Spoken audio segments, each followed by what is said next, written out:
To Acts chapter 17, which we began to look at last week. Acts chapter 17. We'll just read part of the account, verse 16 to verse 23. While Paul was waiting for them in Athens, he was greatly distressed to see that the city was full of idols. So he reasoned in the synagogue with the Jews and the God-fearing Greeks, as well as in the marketplace, day by day, with those who happened to be there. A group of Epicurean and Stoic philosophers began to dispute with him. Some of them asked, "What is this babbler trying to say?" Others remarked, "He seems to be advocating foreign gods." They said this because Paul was preaching the good news about Jesus and the resurrection. And they took him and brought him to a meeting of the Areopagus, where they said to him, "May we know what this new teaching is that you're presenting? You are bringing some strange ideas to our ears, and we want to know what they mean." All the Athenians and the foreigners who lived there spent their time doing nothing but talking about and listening to the latest ideas. Then Paul stood up in the meeting of the Areopagus and said, "Men of Athens, I see that in every way you are very religious. For as I walked around and looked carefully at your objects of worship, I even found an altar with this inscription, 'To an unknown God.' Now what you worship as something unknown, I am going to proclaim to you." Amen. Let's pray. Father, help us now, we pray, to receive humbly and honestly the challenge of your word. We ask that we may be informed by its light, but that we may be encouraged also to serve you in the particular challenges that our generation present. We understand, Father, that there is no greater privilege perhaps for us as we live as Christians in this world than of making the news and sharing the news of the gospel with another person. And yet, as Lucy has reminded us this morning, this is something that we all struggle in, and we need help and we need encouragement. Father, as we look at Wales today, we know our greatest need is for a stirring and an outpouring of your Holy Spirit upon the church. But we acknowledge, Father, that outpouring is given, that the proclamation might be empowered in a fresh way, in a new way. And so we ask that as we hear these words this morning, we may be moved in our hearts, helped in our minds, that our wills may be sacrificed to you and the cause of Jesus Christ, and that we may indeed be more active in making Christ known in our generation. We ask this in his precious name. Amen. We're going to be looking this morning particularly at the implications really of these verses, but I suppose in many ways what Paul has to say in verses 22 and 23 are very appropriate. Paul then stood up in the meeting of the Areopagus and said, "Men of Athens, I see that in every way you are very religious, for I walked around and looked carefully at your objects of worship." I've given the title this morning of this message, "A World of Opportunity." That is the world in which we live. And I want to begin really by asking you, how was it this week with you in the light of what God was saying to us last week? I felt there was very much a sense of God's presence with us as we looked at the reality that real evangelism, real mission, real commitment to reaching the world with the gospel is always rooted in the hearts of God's people. It's not about techniques and methodologies. It's not even about strategies, though these are important, as we're going to be reminded of here this morning, and they were important to the apostles. but the beginning is found in the heart of the Christian believer. We saw last week that Paul in verse 16, waiting in Athens for his traveling companions to arrive after the traumas really they'd experienced through making Christ known in Thessalonica and Berea. Other difficulties as well. And Paul arrives at Athens on his own, most probably the only believer in the whole city. He has every argument to just book in to a local taverna and wait for his friends to arrive. Take it a bit easy. Life has been particularly burdensome and stressful and demanding. But instead, what we find Paul is that he doesn't do this. Instead, he goes out to Athens with the gospel. One man against the whole city. And the reason we were told last week from this passage in verse 16 was he did this because he was greatly distressed by what he saw in the city. A city of learning, a city of, at that time, relative civilization and advancement, yet a city given over to pagan ideas and false ideas about God. This troubles Paul deeply. He was greatly distressed, stirred within his spirit. Now I wonder if this week, as you've been going about whatever you've been going about, there has been a sense of that in your own heart. Have you been affected by what God said to us last week in a practical way? Have you viewed people in our community, the people in your family and street, the people who you work with, the people you're at college with, have you viewed them differently? You see, that's what the Word of God is to do to us as God's people. It is to affect us, change us, challenge us, encourage us, equip us. It's not truth in a vacuum.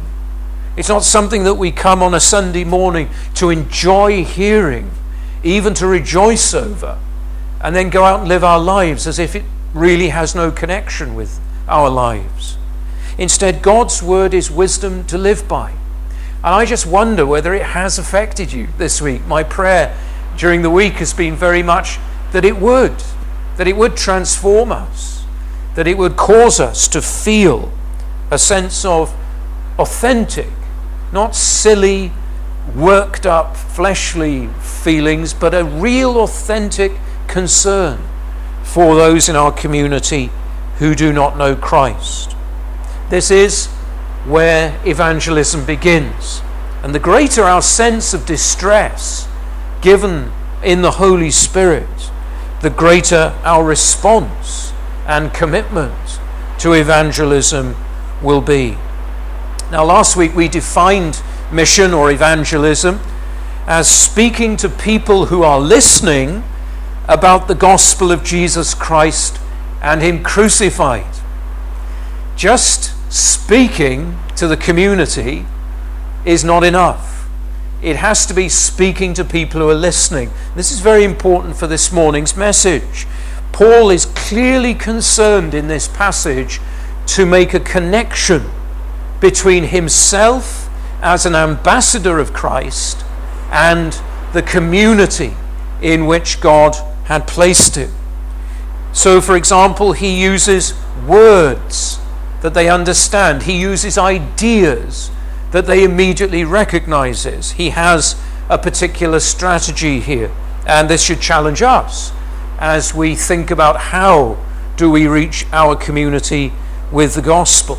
That question, how do we reach our community with the gospel, is one that I want you to feel the burden of personally. It's very easy, isn't it, to be part of a fellowship, part of a church where we do things together to reach the community, to find ourselves satisfied that I go to a church that takes mission seriously and every week is doing things to reach people with Christ. I don't want you to be satisfied in that. And I have good biblical reasons for this. Precisely Christ's burden, Christ's intention for the church, Christ's mission, if you like, was made absolutely clear in the words of the Great Commission, when the permission and responsibility was given to the church, not just to the disciples and the apostles, but the whole church, to reach the whole world with the news of the gospel. So to believe that and to be part of a gospel preaching church is wonderful, but it is not enough in the area of mission. Each one of us needs to be engaged. Each one of us needs to be involved, taking the responsibility of mission. Now, when we look around, we have to say, well, if that is the case, is it happening? Is it happening? Is it happening amongst us? Has each one of us this week prayed regularly, sought God for opportunities, and taken opportunities in the week to speak to people of the Lord Jesus? I'm not sure that that has been happening. The reality is that if that is happening regularly, if we're all engaged in this work, then our prayer meeting, certainly on Tuesday night, should be filled with requests for people that we have been talking to about Christ, irrespective of the responses those people have made. And our Sunday services should regularly have significant people attending who are not Christians, attending out of curiosity because of the things we have been saying over weeks, months, and maybe years. And our special events, which are designed particularly for folks who are not Christians, in many ways should be packed with people at least curious. Now, I know ultimately this needs to be the Spirit's work, but the Spirit uses means. And I absolutely believe that if we have real friendships with people who are not Christians, that when we as their friend talk to them about our faith, it should provoke curiosity along the way to the extent that people say, well, I really ought to at least listen a bit more to what you're so excited and passionate about. But of course these things aren't happening, are they? Now, I said last week that my concern was not to make you feel guilty.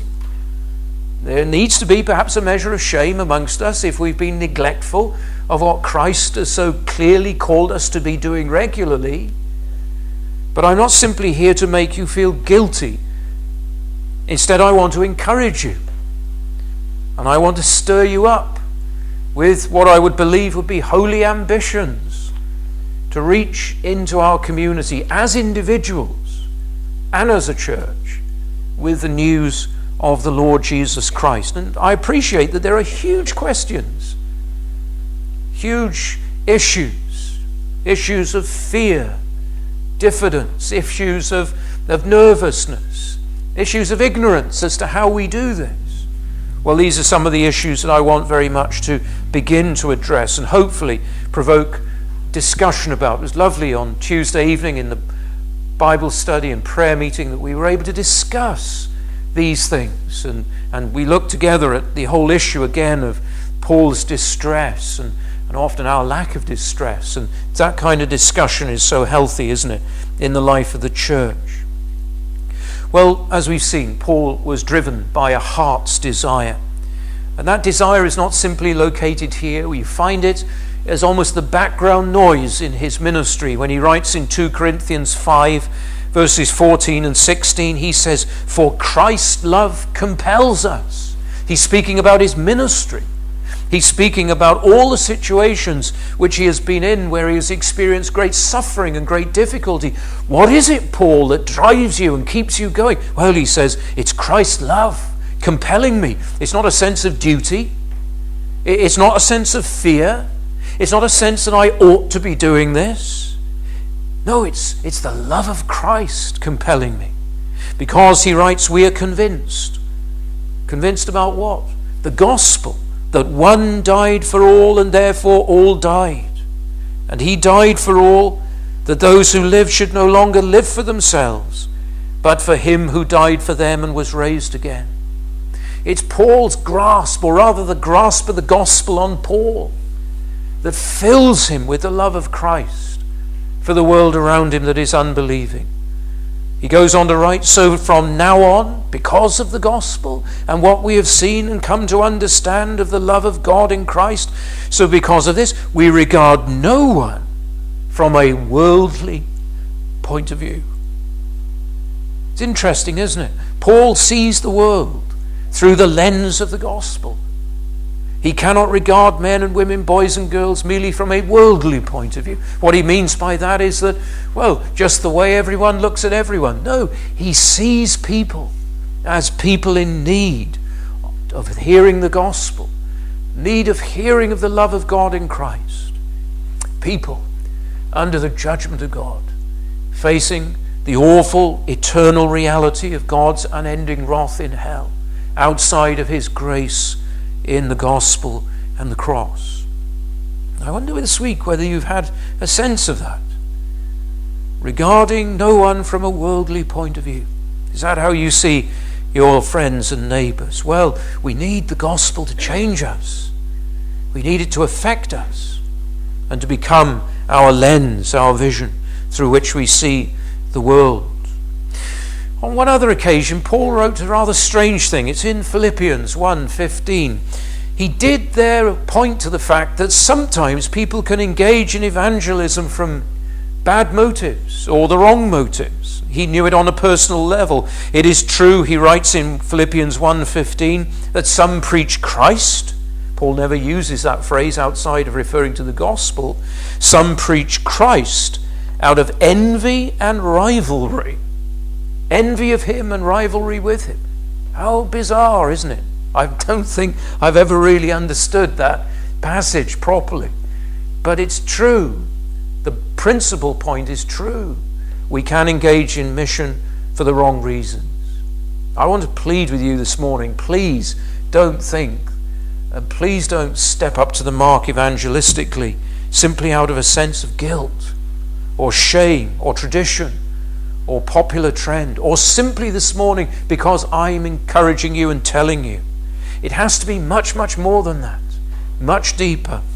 It has to be out of your own personal dealings with Jesus Christ, for Christ's love is to compel us. Maybe this is why the challenge of mission and evangelism is so challenging in and of itself. There is the challenge of what are you doing to reach the world, which of course is hugely challenging. But there is also then this challenge, which is really, what is the depth of your relationship with Christ? Mission exposes that. And of course we feel vulnerable before both challenges. Well, as I say, we need encouragement, don't we? We need encouragement to think this through biblically, rather than simply out of our traditions or whatever might be going on in the contemporary Christian scene today. Those things are not enough. It must be Scripture that drives us, God's voice. We need encouragement to pray about evangelism and to pray for one another and to support one another in prayer. We need encouragement to do that. And we need encouragement to engage the world around us. Now, this is particularly in my mind this morning. Paul, in his distress, launched out into Athens, but you may find yourself saying, well, I agree with all of this, and I really am distressed, and I really do love people with the love that Christ has shown me, but Phil, I simply don't know what to do. How do we do it? Well, I think this is where Acts 17 is really helpful. Getting to know Athens. That's what Paul was doing here. You see, his distress was a result of what he saw in Athens. He was greatly distressed, verse 16, to see that the city was full of idols. Archaeological historians will tell you that when Paul arrived at Athens, it wasn't some great central port that he floated in on.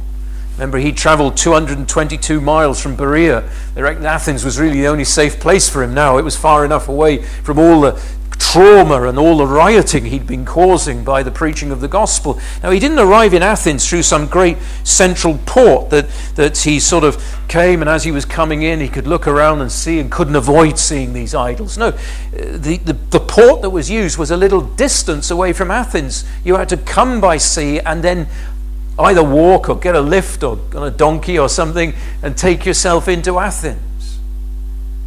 So Paul isn't just saying, well, it's unavoidable seeing this. No, there's intention in verse 16.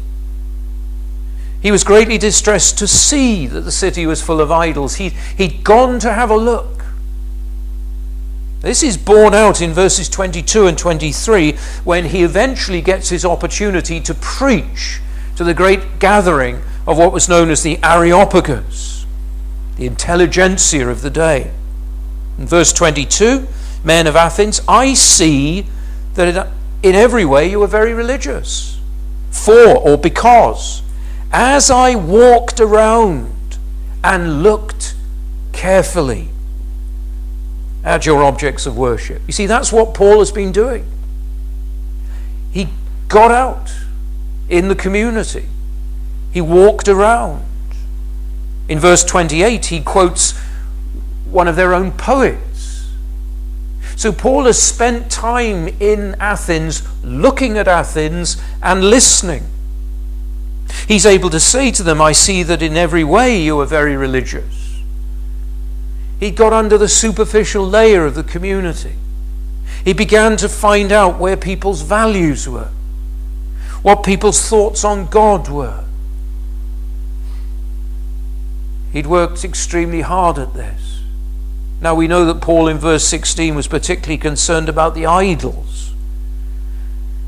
It's interesting, isn't it? There were many striking sights in Athens in Paul's day. There was the Parthenon, the Agora, the statue of Athena, the statues of Hermes, which were immense and highly impressive. I mean, if you were there 2,000 years ago, however long it was, a little less than that, with Paul in those days, these would have been the things when you went back home, you would have talked to your friends. The great sights of Athens. Hadrian's Arch, the Temple of Zeus. These were spectacular sights. But it's the idols that get to Paul. The little mundane things on the corners of streets in people's homes, as well as the great statues. And the reason for this was that he not only got out and looked and entered and worked at understanding his culture, but he did all of that Christianly, through the lens of the Christian gospel. Remember those words in 2 Corinthians, we regard no one now from a worldly point of view. And so when he listened to the thinkers, he listened to the spokesman, he listened to the ideas, and at the same time probably listened to the ordinary people, made time to listen, he realized he was listening to people who had many, many ideas, many concepts, many philosophies about life, some of it inevitably very challenging and very philosophically impressive, but he always knew he was listening to people that didn't know the truth and the reality of the gospel of Jesus Christ. So his assessment of Athens is an assessment of it Christianly, through the lens of the Christian gospel. Now obviously there's an application. There are many applications to us here. I think when it comes to the issue of evangelism, what we need to hear, often as Reformed evangelicals, is that I think we need to get out a bit more. We do. We need to get out more. Perhaps your starting point in saying, how do I develop my life so that it's lived more sacrificially out of love and concern for people that know Christ? Maybe you need to begin by simply getting out more and listening and seeing what is taking place under our noses here in this community. You see, by definition, Paul's approach to his evangelism in Athens is personal evangelism. He's on his own. He's got no choice. And this is the pressure, isn't it? This is where we feel the tension.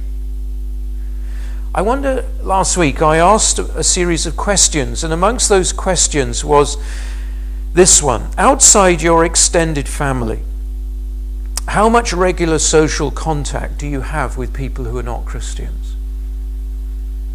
That is a challenging question, isn't it? Let me modify that. Actually, how many friends have you got who are not Christians? I think the trend is that the older we get as Christians, the longer we go on in the Christian life. And we thank God for his persevering grace in that way. But often the feature is that the longer we go on, we have fewer and fewer friends who are not Christians. Now, I understand that. I really do. I see that happening in my own life. It's a struggle. You have to work at maintaining contact and friendships with people who are not Christians. Church life can be so absorbing, Christian friends so wonderful and so supportive, that it's very easy for us simply to immerse ourselves in the delights of Christian fellowship and friendship, and to neglect the making of contacts and friends with people who do not know Christ. Maybe this is a false view of separation. You become a Christian. It used to be taught very directly in the past. Once you're a Christian, you burn all your bridges with the world. You know, that's something that Jesus actually prayed against. John 17, verse 15, my prayer is not that you take them out of the world, but that you protect them from the evil one. The great stress Christ makes there is that we are in the world, but we're not of the world.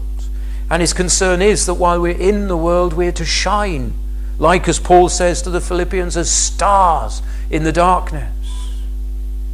We can have a false view of worldliness, a false view of separation. Yes, there are things we're to be separate from.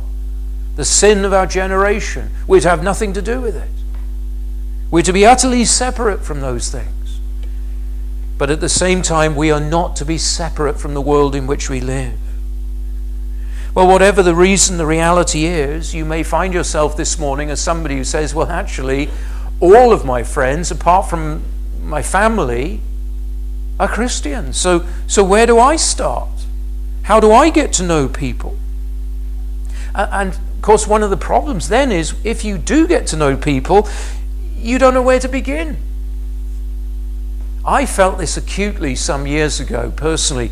You know, when I was working in the health service, it was great. I was in a big staff room. You know, we had a staff of over 50.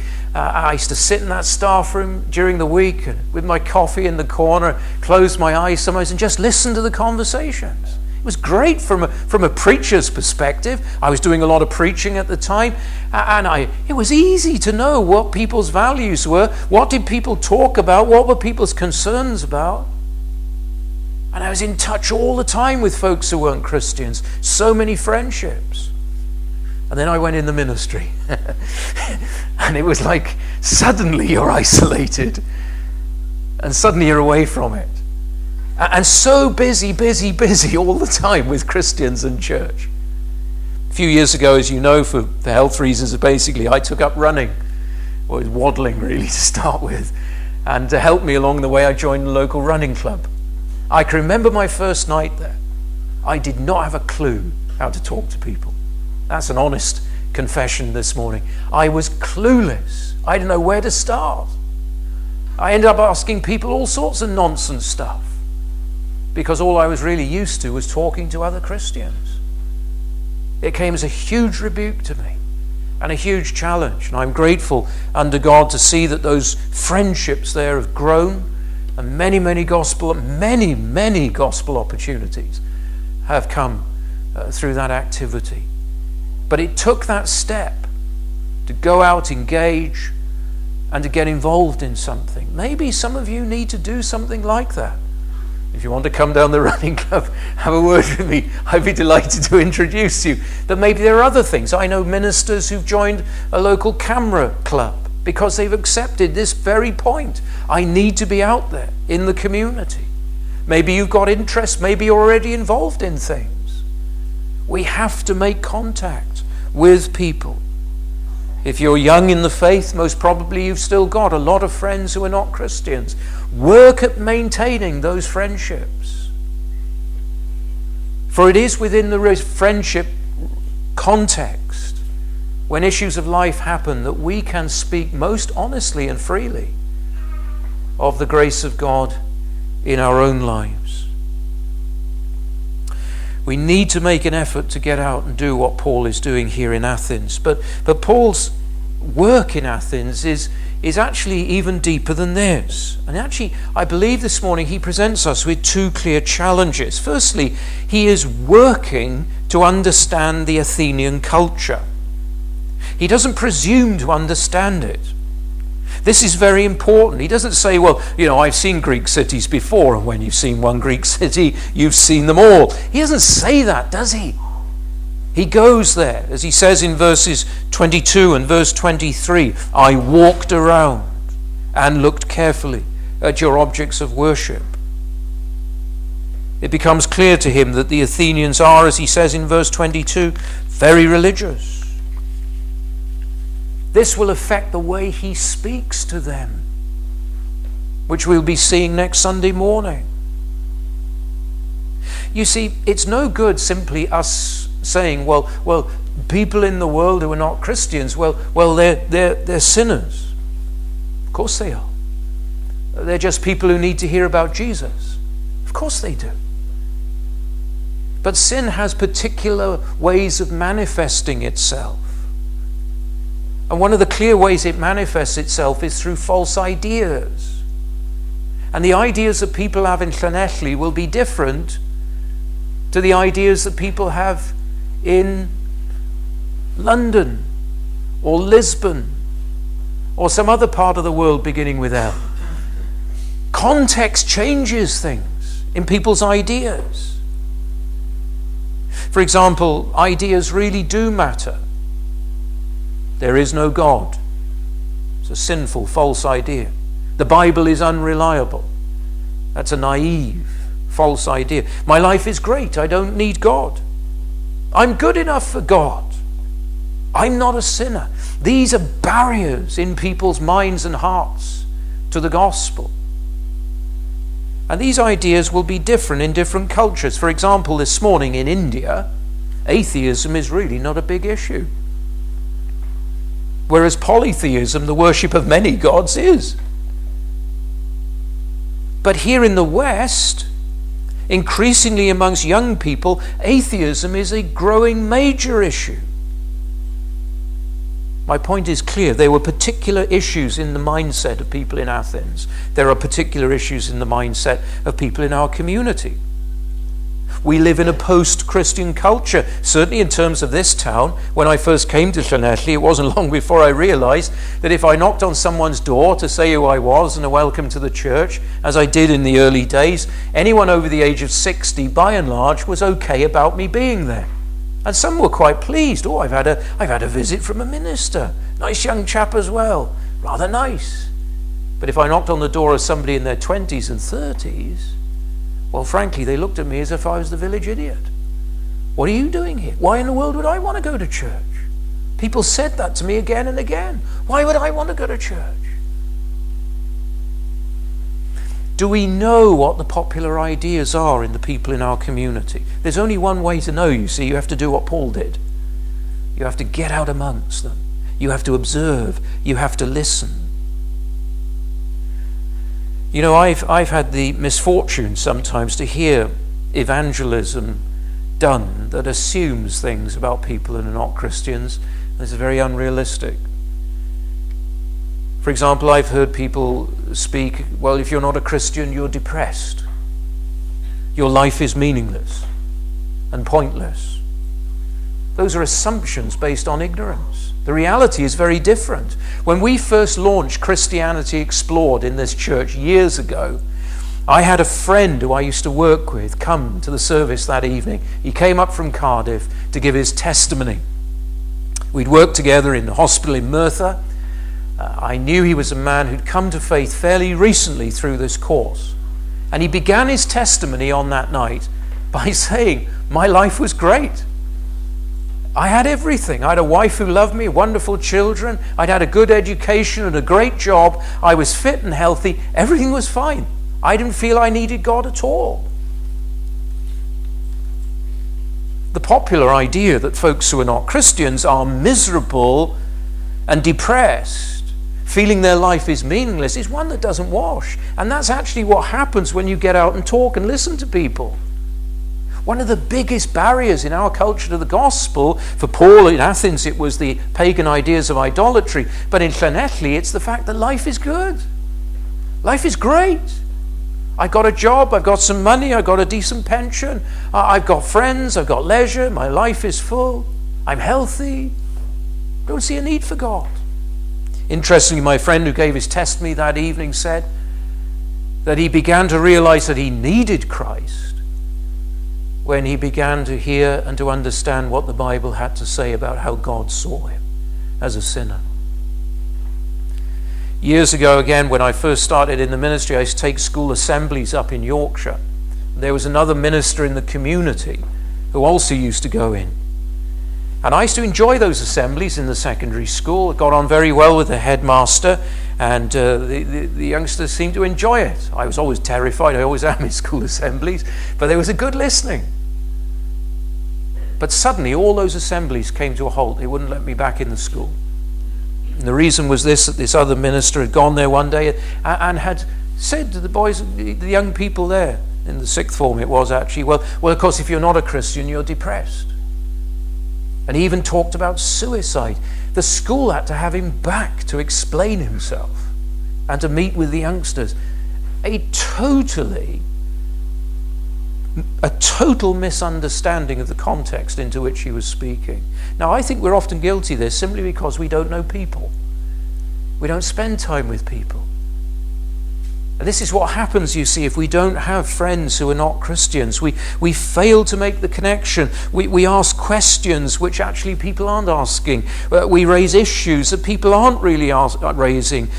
Inevitably, we fail to make that connection. So listening, developing friendships, listening is vital to our understanding.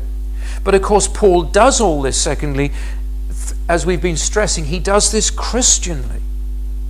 So if we look at our community and we say, well, what are the things people are concerned about? People are concerned about all sorts of things. They're concerned about health. That's a big thing in our community. They're concerned about drugs. There were big police arrests this week, and they've identified there are 500 heroin users in our community. That's a big concern to many people. They're concerned about education. They're concerned about being sidetracked by bigger cities, and with all the upheaval and the uncertainty of the political future, they're concerned about being abandoned. Now, it's very easy for us as Christians to say, well, these are really big issues. We ought to get involved in them. And Paul, when he looked at Athens, I'm sure would have seen great expressions of poverty, injustice, the way women were treated in that culture, and children, and the abusive nature of relationships so often, that would have outraged him as a Christian. But he doesn't choose to get involved there. Instead, he chooses very strategically, I'm going to get involved on the issue of the gospel. Now, this is important. There are masses of social needs in Llanelli, masses of moral needs. But we, like Paul, must be careful that whatever engagement we have with people in their social needs, it is the gospel that is the main thing. And the gospel must always remain the main thing. There have been tragedies in the 20th century, the church in Wales, having become over-preoccupied with meeting the social needs in broken, deprived communities, which is a very important part of Christian work. But the tragedy was that the meeting of that need eclipsed the greater need of the gospel. Friends, I believe you can do both. I believe that passionately. I believe that when Jesus speaks about us responding to those who are naked, to those who are thirsty, to those who are in prison, and that as we did these things, we did them for him, to him, that we can do those things still with the gospel at the forefront, always, of our responses. Paul, when he went to Corinth, which is always uppermost, the opening chapters of 1 Corinthians, particularly chapter 2, is uppermost in my mind when I read Acts 17. But he says that when I went to Corinth, I resolved to know nothing among you except Jesus Christ and him crucified. Now, does that actually mean you couldn't have talked to Paul about anything ever other than Christ? I don't think so. I think people wanted to talk about the Roman Empire, or they wanted to talk about injustices in the local market and all that sort of thing. He would have chatted to them. But what that verse is telling us, that his great overwhelming passion and determination all the time was ultimately to speak about Jesus Christ and him crucified. You see, the gospel frames Paul's worldview. It's why he can stand literally in chains as a prisoner before King Agrippa and Festus and say, I pray God that not only you, but all who are listening to me today may become what I am, a Christian, except for these chains.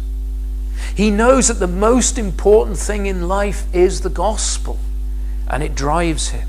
Friends, we need to cultivate in us a gospel view of Llanelli. Now, be very careful here. We must never be those kinds of Christians who simply see people in our community as gospel fodder or potential converts or sinners.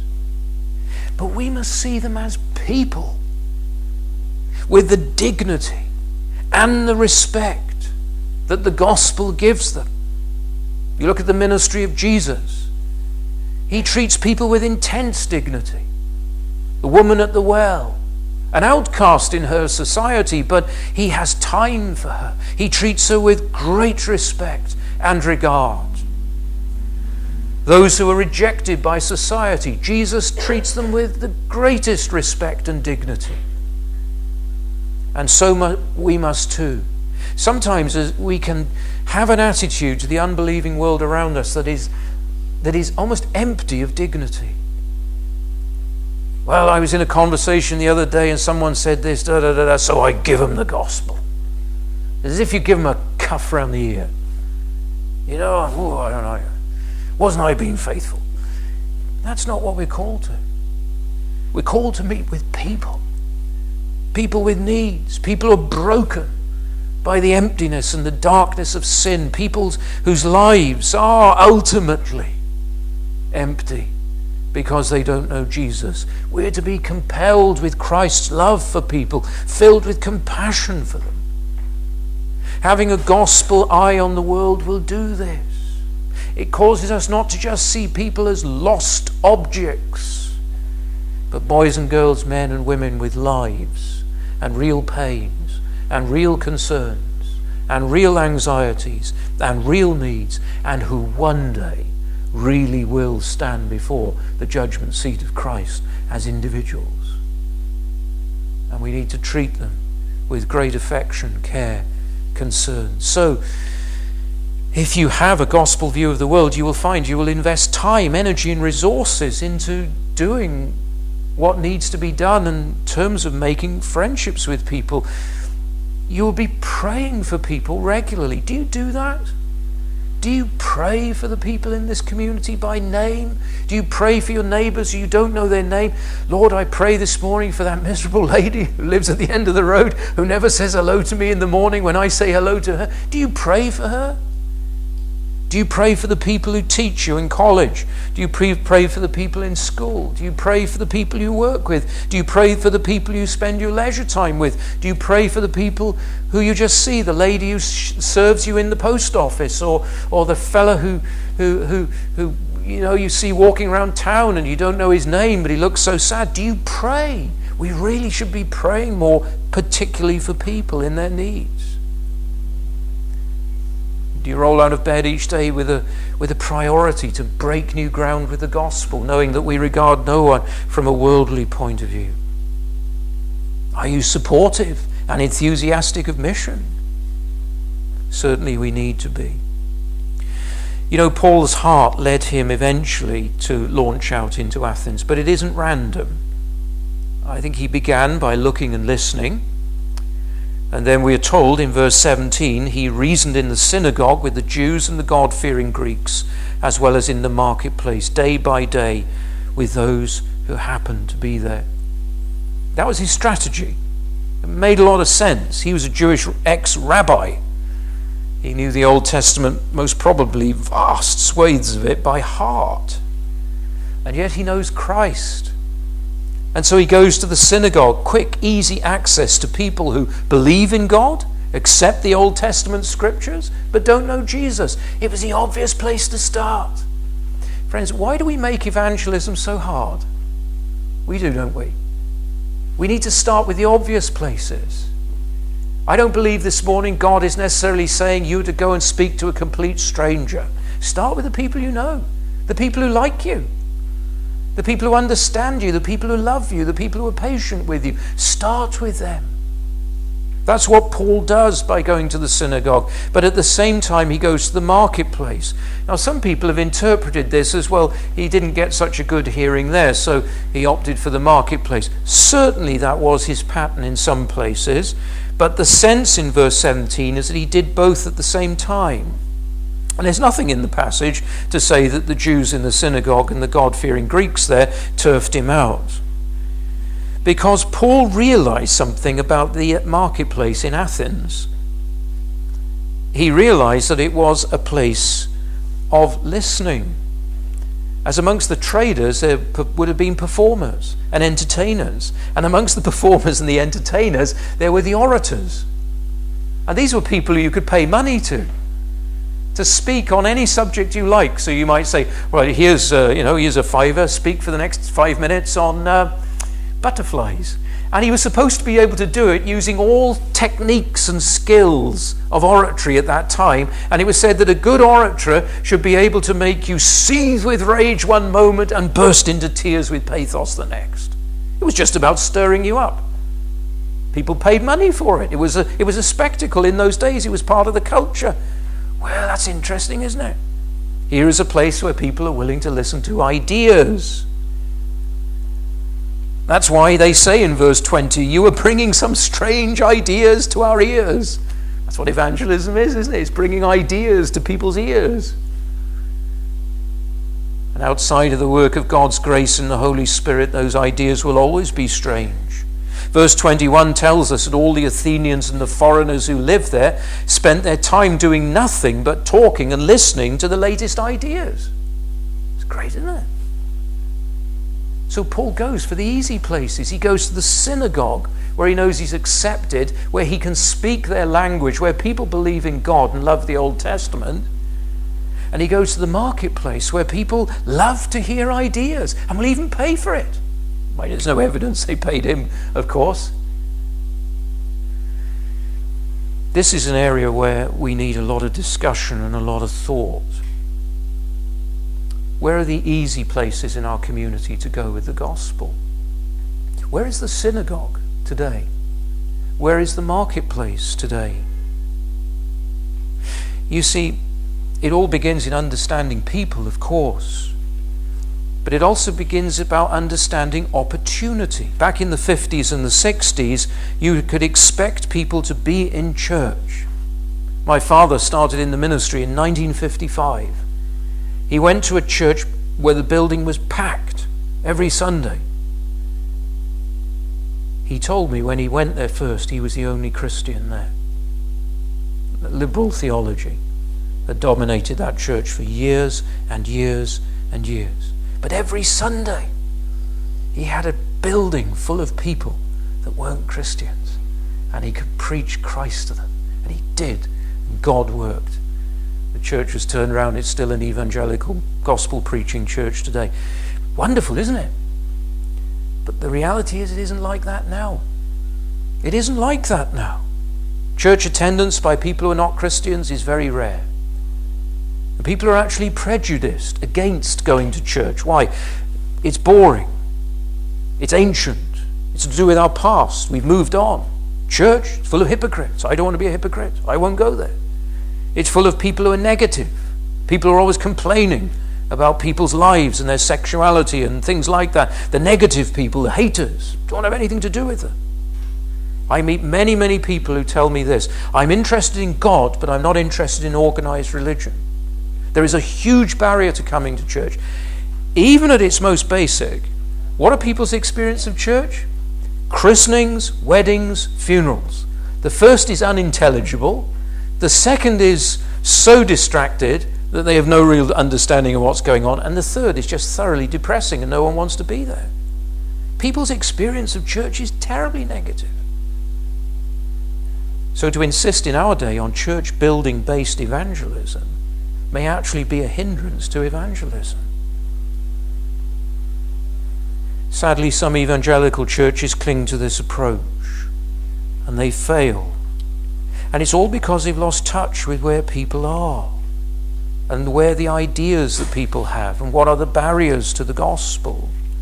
Paul's concern is, how can I reach as many people as quickly as possible? Off to the synagogue, into the marketplace. As a church here, in an average week, there are 2 activities in the life of the church that are hugely successful in terms of reaching significant numbers of unbelievers. The first is the Monday morning coffee morning, and the second is a parent and toddler group on a Tuesday. Both the gospel occasions, we hold these so that we might reach people with Christ. But why are they more successful than, say, a Sunday in terms of making contact with people? Well, that's a good question. And there are many answers to it, but I think one of the answers is that both the coffee morning and parent and toddlers are an opportunity for people who have needs to come together. Certainly on a Monday morning. Loneliness, isolation, the need for support, the need for company, the need for community. People find that there, so they come. And of course, when they come, they find they're loved and they're understood. But even more than being loved and understood, they come and they find the gospel. Repeatedly today, churches that do reach people, the key issue is they're meeting needs in people. Luncheon clubs, food banks, support groups like Christians Against Poverty, or teaching English as a foreign language. Now, we have to be careful with this. I've made that clear. We mustn't lose the gospel focus, otherwise these just become social occasions. But this seems to be the reality of where we are. So what else could we be doing together? What could you be involved in as an individual that helps you make contact and build bridges with people who are not Christians, so that you can find yourself in a context where, in respectful relationship over time, you can give your faith away? There are so many things that we can learn from Acts 17. Paul's approach as an apostle was radical. It was adventurous. It was ambitious. But it was strategic and thought through. I want to close with this. I often wonder what was going through Paul's mind as he stepped out into Athens. How did he feel? He's on his own. He's had such a hard time. It's so really, really difficult. How did the man feel? I think he felt how you often feel. And we know that from what he said about when he went to Corinth, which in many ways was similar to Athens.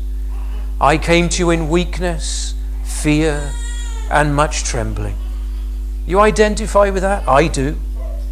You say, oh, this work of getting out into the community, building bridges, is not me at all. I'm happy to come to church. I like that. I'm comfortable here, but don't get me to think about those other things. I feel awkward about them. Well, says Paul, I went to Corinth in weakness, fear, and much trembling.